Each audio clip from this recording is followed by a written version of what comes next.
There are moments when you catch your reflection and feel like you're looking at a stranger wearing your face. The eyes are yours, but something behind them has gone quiet, as if the person you were meant to be stepped away from the mirror, leaving only the echo of who you've become. She sits at her kitchen table, the same one she's sat at for years, but today the chair feels foreign. The coffee tastes like water. The morning light falls through windows that might as well belong to someone else's house. This is the exile of the soul, when home becomes a place where you are perpetually a guest and your own life feels like borrowed clothes that never quite fit. What if this disconnection isn't a failure, but a calling? The soul's way of saying, you have wandered so far from yourself that even I, who have never left you, seem like a stranger. This isn't about finding yourself. It's about remembering that you were never lost, only sleeping. I once knew a woman who described her awakening like this.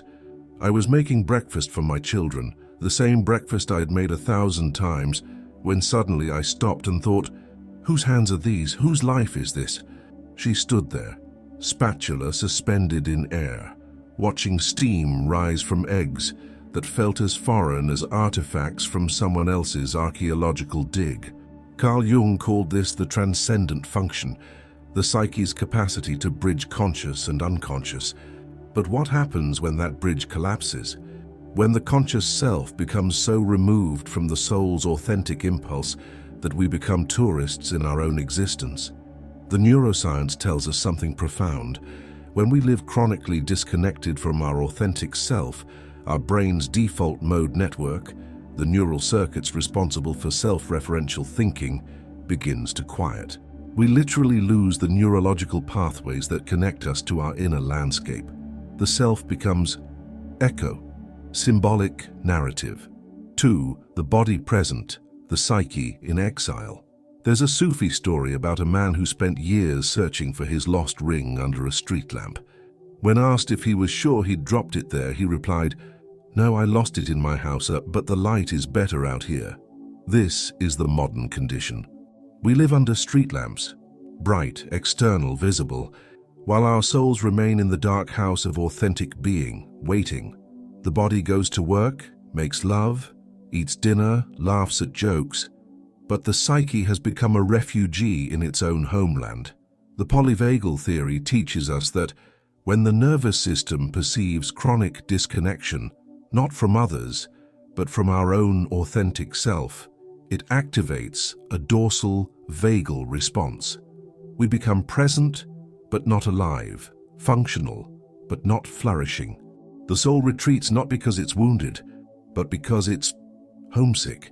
Do you recognize this? The way you can be in a room full of people you love and still feel like you're watching the scene from behind glass. The way your own laughter sounds like it's coming from someone else's throat. This isn't depression, it's displacement.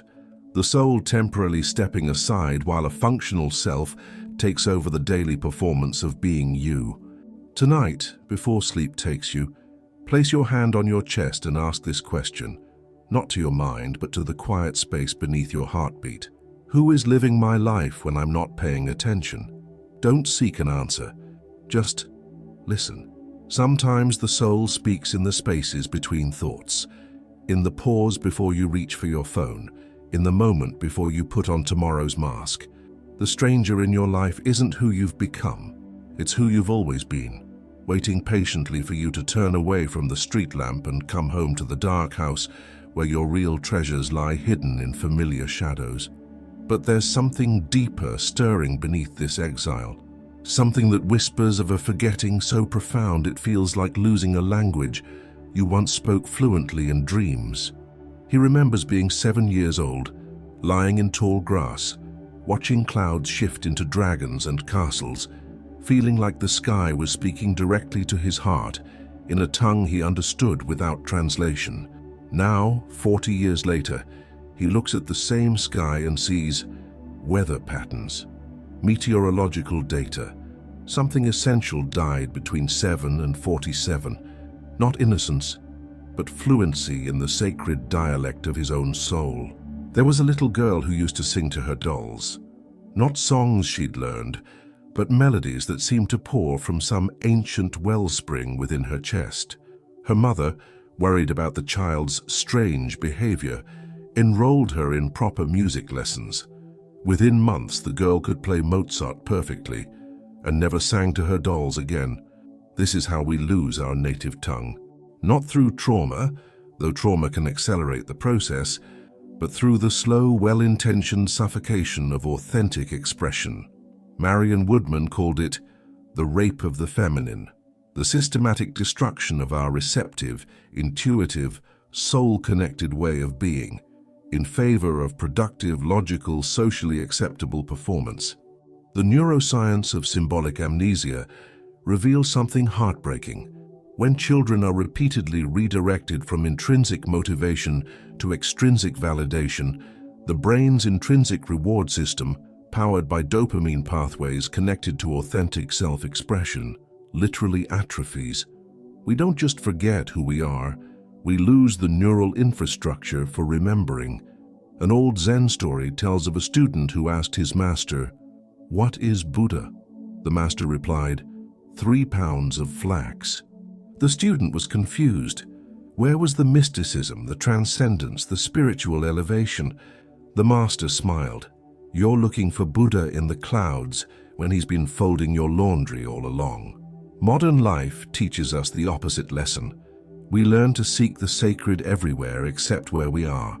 The sacred becomes something we consume, in retreats, in books, in teachers, in exotic practices, while the ordinary moments where the soul actually lives become just Tuesday morning, just another commute, just another meal eaten while scrolling through someone else's curated life.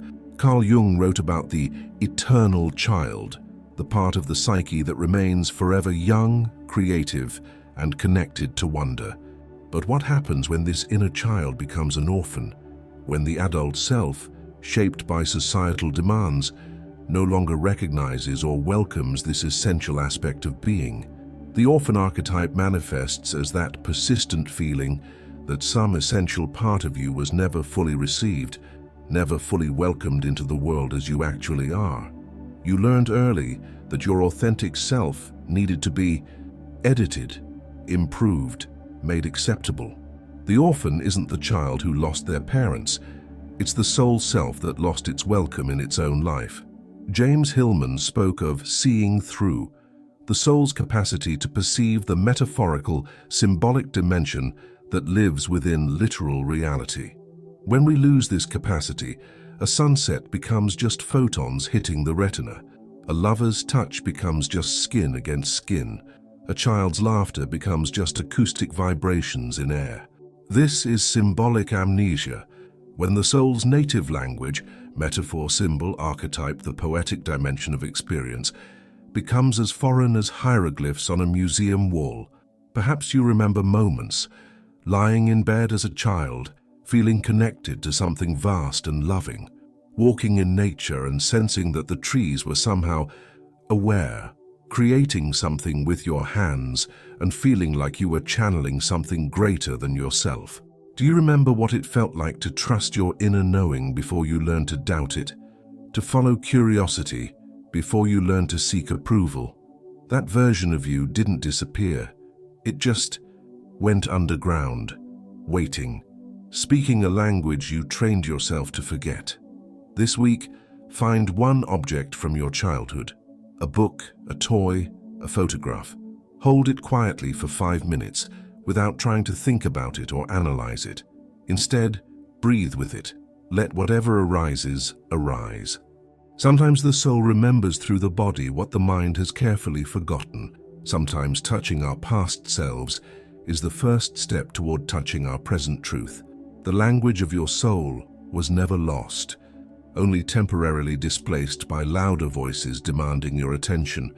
In the space between one breath and the next, it waits, patient as starlight, faithful as your own heartbeat.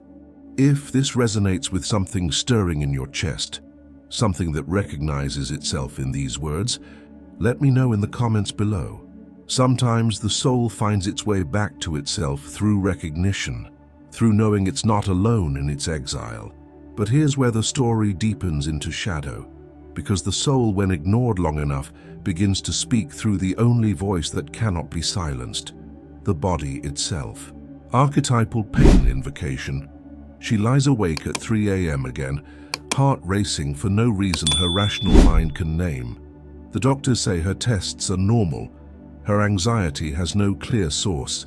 But somewhere in the marrow of her bones, in the cellular memory that predates language, something is screaming, not in pain but in recognition. The body has become the soul's last messenger, and insomnia is just another unread letter piling up on the desk of consciousness. There was a man who developed chronic back pain the year he started working a job that felt like betraying everything he'd once dreamed of becoming. Physical therapy helped for a while. Medications dulled the ache, but the pain would return, persistent as an unanswered question, until one day he realized his spine wasn't breaking down. It was holding up, literally bearing the weight of a life unlived. The traditional Chinese medicine understanding of this runs deeper than Western diagnostics can reach. Each organ system carries emotional resonance. The liver holds anger and frustrated creativity. The lungs carry grief and the inability to let go. The heart houses both joy and the wounds of disconnection. When the soul cannot speak through authentic expression, it speaks through the body's rebellion against inauthenticity. Dr. Gabor Mate's research reveals something profound about the stress disease connection. It's not stress itself that creates illness, but the suppression of our authentic responses to stress. When we cannot say no to what diminishes us, when we cannot say yes to what calls us, the body begins to say it for us, through exhaustion, through pain, through the 100 small ways flesh rebels against a life half-lived. She reaches for her phone before her eyes fully open, Instagram before coffee, TikTok instead of feeling. Each scroll promises relief from the persistent ache of what? She can't name it, but she can numb it. For a few minutes, other people's lives become more vivid than her own, and somehow, this feels like mercy. The neuroscientist Anna Lemke calls this dopamine dysregulation, the brain's reward system hijacked by the constant micro-hits of digital stimulation. But there's a spiritual dimension to this addiction that science hasn't fully mapped. We become addicted not just to dopamine, but to anything that helps us avoid the confrontation with our own authentic presence. The phone becomes a portal away from the self. The screen becomes a veil between the soul and its calling. We scroll through other people's curated moments to avoid the raw, unfiltered reality of our own unlived potential. Dr. Stephen Porges' polyvagal theory teaches us that the nervous system has 3 primary states: social engagement, connection, sympathetic arousal, fight or flight, and dorsal shutdown, dissociation. But there's a 4th state that modern psychology hasn't fully named: the chronic low-grade activation that comes from living persistently out of alignment with the soul's authentic rhythm. This isn't anxiety as pathology, it's anxiety as messenger, the nervous system recognizing at levels deeper than thought that something essential is missing from the equation of daily existence. An indigenous healer once told me, "In my tradition, we don't treat symptoms. We listen to what the body is trying to remember." She spoke of illness not as invasion, but as invitation, the soul's way of calling attention to what has been ignored, what has been exiled, what needs to return. Modern medicine treats the body like a machine with faulty parts. But what if the body is more like an oracle, speaking in a language of sensation, symptom, and cellular memory? What if that chronic fatigue isn't lazy biochemistry, but the soul's exhaustion from pretending to be someone else? What if that insomnia isn't a sleep disorder, but awakening, the deep self finally refusing to remain unconscious to its own truth? Clarissa Pinkola Estes writes about La Loba, the wild woman who collects bones and sings them back to life. But what happens when we become collectors of symptoms instead of bones? When we gather diagnoses like talismans, hoping medical language can translate what the soul is trying to say in the raw dialect of lived experience, the body holds what the mind refuses to feel. It carries the grief you never allowed yourself to process, the rage you learned to swallow, the dreams you decided were impractical. Every symptom is a fragment of unlived life, waiting to be gathered up and sung back into wholeness. Do you recognize this? The way your body tenses when you have to pretend enthusiasm for things that drain you. The way your chest tightens when you're about to say yes to something your soul wants to decline. The way exhaustion settles in your bones, not after physical effort, but after emotional performance. Your body has been your most faithful witness, tracking every moment of self-betrayal, every choice that moved you further from your authentic center. It remembers what you've tried to forget. It knows what you've learned to ignore. Before sleep tonight, place both hands on your heart, not to fix anything or heal anything, but simply to acknowledge, I hear you. Say it to the fatigue, to the anxiety, to the mysterious ache in your chest that has no medical name. Sometimes the body just wants to be witnessed, not cured. Sometimes the symptom dissolves not when we eliminate it, but when we finally listen to what it's been trying to tell us. The body never lies. It cannot be trained out of its knowing the way the mind can be conditioned to doubt itself. When the soul has something to say, and all other channels have been closed, it speaks through the flesh, not as punishment, but as grace. A final attempt at reunion with the truth of who you are beneath the performance of who you think you should be. And so we arrive at the great unraveling, where the carefully constructed identities we've worn like armor begin to crack, revealing not emptiness beneath, but something far more unsettling, the vastness of who we actually are when no one is watching. She stands in her walk-in closet, surrounded by clothes that once felt like her, the professional blazers, the weekend uniforms, the social occasion costumes. But now each garment feels like trying on someone else's life.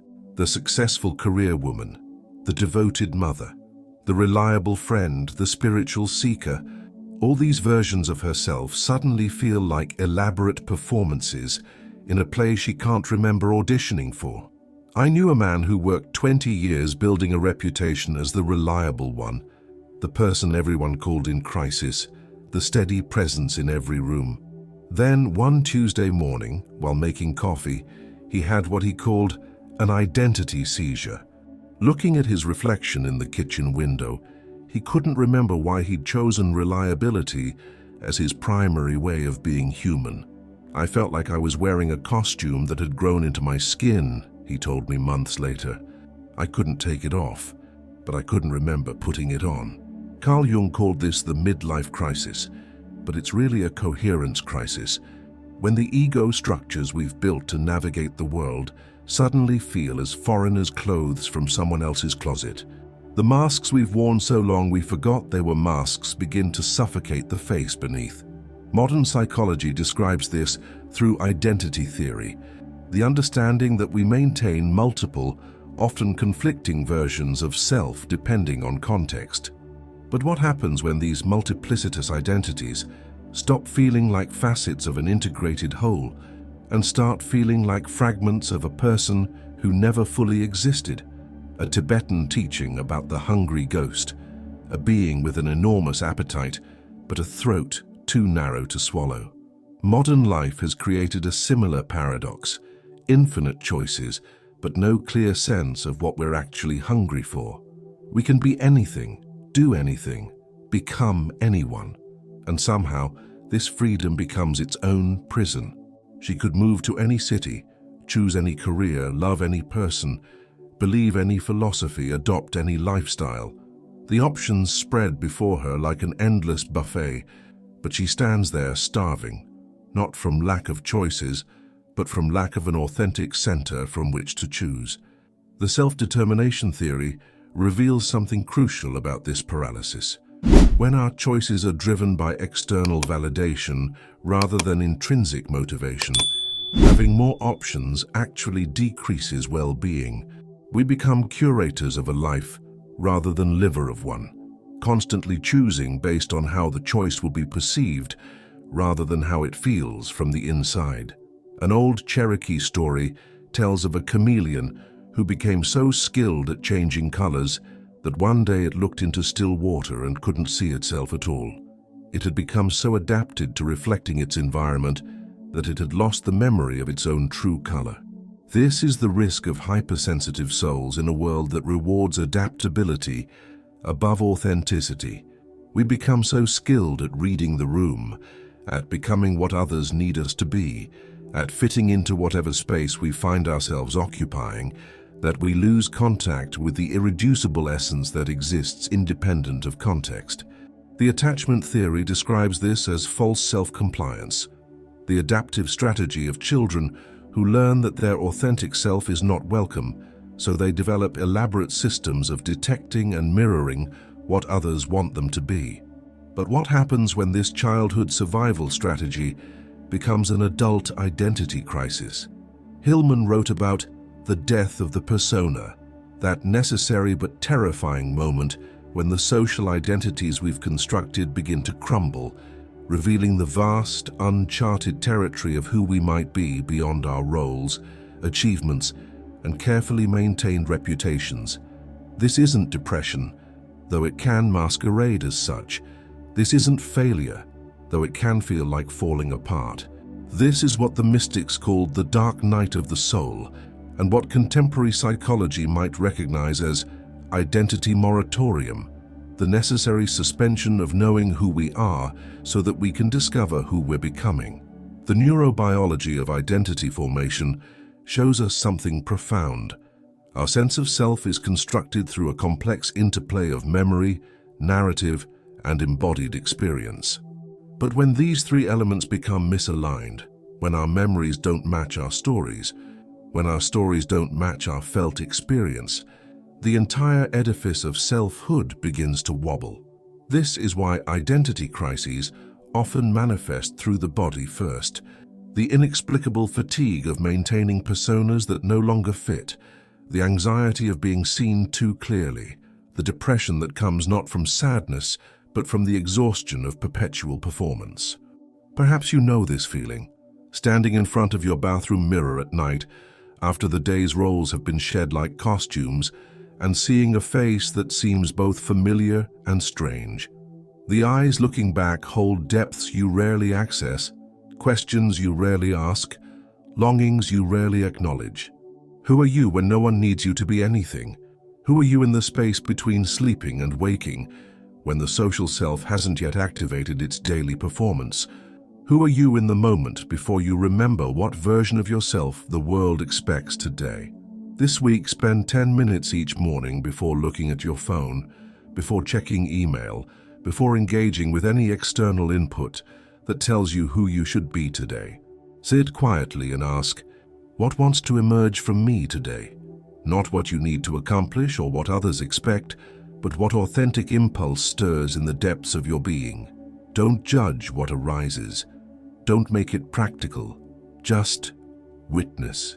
Sometimes identity reconstruction begins with these small moments of listening to the self before the world starts making its demands. The shattering of false identities isn't breakdown, it's breakthrough. Every cracked persona is a doorway. Every dissolved role a portal back to the raw material of being human. You are not your accumulation of identities. You are the vast, mysterious consciousness that can wear them all without being diminished by any. And here, in this space where all the false selves have been gently laid to rest, something ancient stirs. Not the arrival of someone new, but the recognition of someone who has been waiting patiently in the shadows of your own being. There's a moment in every profound homecoming when you realize the journey wasn't about finding yourself, it was about clearing away everything that was never actually you. Like an archaeologist carefully brushing dust from ancient pottery, revealing what was always there beneath layers of accumulated sediment, she began with the smallest possible act of rebellion against her automated life. Before getting out of bed each morning, she would place her hand on her chest and take 3 conscious breaths, not to achieve anything, not to fix anything, simply to acknowledge the presence that inhabited her body before the day's demands could colonize her attention. Within weeks, something shifted. Not dramatically, she was still the same person with the same responsibilities, but underneath the familiar routines, an ancient rhythm began to reassert itself. The way she moved through her kitchen changed. The quality of her listening deepened. Her laughter began to sound like it was coming from her actual throat instead of from some automated social response system. The Tibetan concept of basic wakefulness teaches that awareness itself is medicine. Not awareness as analysis or observation, but awareness as presence. The simple, unconditional recognition of what is, without the immediate impulse to change, fix, or improve it. An old Sufi story tells of a seeker who spent years traveling to distant teachers, studying ancient texts, practicing elaborate spiritual techniques. Finally exhausted, he sat by a river and wept. "I have searched everywhere for truth," he cried. "Where else can I look?" The river replied, "Stop looking, start being." This is the paradox of return. The thing we seek through complexity is accessed through simplicity. The self we try to find through accumulation is revealed through subtraction. The presence we chase through spiritual consumption is discovered through spiritual digestion, slowly metabolizing the life you're actually living instead of constantly reaching for the life you think you should be living. Modern mindfulness has domesticated this understanding, turning presence into technique. But the presence that heals the exile between self and soul isn't a practice, it's a homecoming. It's the moment when you stop trying to be present and realize you never actually left. He started leaving his phone in another room during meals, not as digital detox or wellness practice, but as an act of devotion to the small miracle of tasting food, of seeing the light move across his kitchen table, of remembering that his life was happening right here in this body, in this moment, in this particular configuration of atoms that would never exist exactly this way again. His wife noticed the change before he did.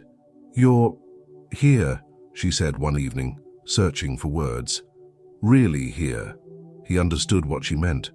For months, maybe years, he had been present in body, but his consciousness had been distributed across infinite digital coordinates, always partially somewhere else, always slightly absent from the life that was actually occurring.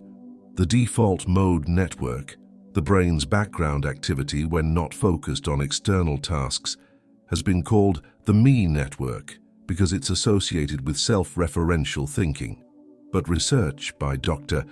Judson Brewer reveals something profound. When this network becomes hyperactive, we experience increased rumination, anxiety, and sense of separation from immediate experience. The practices that quiet this network aren't complex. Simple presence, embodied awareness, the cultivation of what Buddhists call ordinary mind. This isn't about achieving altered states. It's about remembering the state that was never actually altered. The clear, aware presence that exists prior to the stories we tell about who we are or should be. Peter Levine's work on somatic experiencing teaches us that trauma isn't stored in memories, but in the body's held patterns of incomplete response. But what about the trauma of disconnection from authentic being? How does the body hold the accumulated stress of years spent performing versions of self that never quite fit? The return to authenticity isn't psychological work, it's somatic work. It's learning to recognize the felt sense of alignment versus misalignment, the way the body relaxes when you tell the truth, the way your breathing deepens when you're in environments that welcome your actual self, the way energy returns when you stop spending it on maintaining false personas. Tonight, and each night this week before sleep takes you, place your hands anywhere on your body that feels like home, your heart, your belly, your throat, and speak these words not as affirmation but as recognition. I return to myself slowly, bravely, without the mask. Say it like you're speaking to someone who has been waiting a very long time to hear these words. Say it like you're announcing the end of a very long exile. Say it like you're remembering something you never actually forgot, just temporarily misplaced in the complexity of trying to be someone you thought you were supposed to be. The stranger you've been feeling like in your own life isn't who you became. It's who you were always meant to be, finally stirring awake after a long sleep induced by the anesthesia of social conditioning. The discomfort you've been feeling isn't wrongness. It's rightness trying to reassert itself against years of careful misdirection. You are not broken. You are not lost. You are not a problem to be solved. You are consciousness temporarily convinced it was separate from itself, slowly remembering its own undivided nature. The path home to yourself was never lost. You simply learned to walk around it instead of through it. Every step toward your authentic center is a step toward recognizing what was never actually absent, only temporarily veiled by the accumulated dust of becoming who you thought you needed to be to survive in a world that forgot how to welcome souls in their raw, unedited magnificence. If something in these words has stirred recognition in the depths of your being, if you feel the soul you've been searching for, quietly saying yes in the chambers of your chest, share your reflection in the comments below. Sometimes the most profound healing happens when we discover we're not alone in our exile or in our return. And if you're ready to continue this journey of remembering who you've always been beneath who you've learned to be, subscribe to this channel. Let it be a lighthouse for souls finding their way back to themselves, one gentle recognition at a time. Your next step on this path of return awaits in the video I'm recommending below. The soul that called you here knows which direction to turn next. Trust its navigation. The stranger in your life is going home and taking you with them.